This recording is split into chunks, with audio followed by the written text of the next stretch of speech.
എന്ന് പറയുന്ന ഭീകര പ്രവർത്തനം അത് നമുക്ക് ഒരിക്കലും അനുവദനീയമല്ല. അതിവിടെ ആവശ്യവുമില്ല, അനുവദനീയവുമല്ല. എല്ലാ മതങ്ങൾക്കും വളരാനും പ്രവർത്തിക്കാനും പൂർണ്ണമായ സ്വാതന്ത്ര്യം ഇന്ത്യൻ ഭരണഘടന അനുവദിച്ചു തന്നിട്ടുണ്ട്. മറ്റ് ചില രാജ്യങ്ങളിൽ അതുപോലുമില്ല. ഇവിടെ നമ്മുടെ ഇന്ത്യ രാജ്യത്ത് ഏത് മതക്കാരനും ഏത് വിശ്വാസക്കാരനും അവരുടെ വിശ്വാസം അനുസരിച്ച് പ്രവർത്തിക്കാനും മുന്നോട്ട് പോകാനും ഭരണഘടന തന്നെ അധികാരം കൊടുത്തിട്ടുണ്ട്.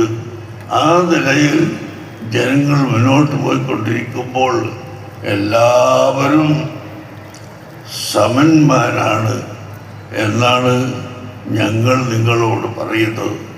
അതേസമയത്ത് നാം ഓരോരുത്തരും മുസ്ലിമായ ആളുകൾ മുസ്ലിം ആണ് എന്ന് വ്യക്തമായി തന്നെ പറയുന്നു. മുസ്ലിമായതോടുകൂടി മറ്റുള്ള ഒരു മതക്കാരനെ നിർബന്ധിച്ചുകൊണ്ട് മതപരിവർത്തനം ചെയ്യിപ്പിക്കുക അത് നമ്മുടെ ചിട്ടയിൽപ്പെട്ടത് അല്ല. അവർക്ക് സൗകര്യമുണ്ടെങ്കിൽ സ്വീകരിക്കാം, അല്ലെങ്കിൽ സ്വീകരിച്ചുകൂടാ.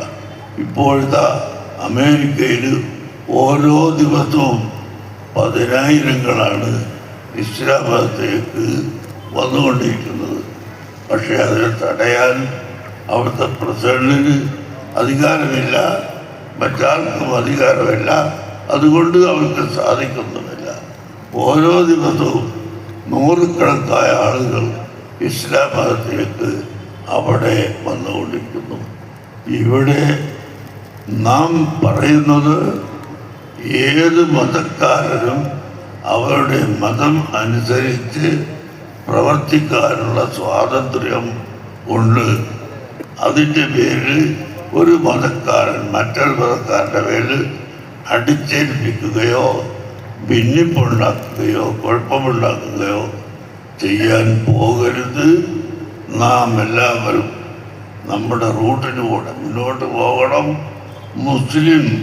മുസ്ലിമായി തന്നെ മുന്നോട്ട് പോകണം. ക്രൈസ്തവരും ഹൈന്ദവരും അതുപോലെ ഹൈന്ദവരിൽ തന്നെ ജൈനനും ബുദ്ധനും ഇങ്ങനെ ഒരുപാട് ആളുകളുണ്ട്.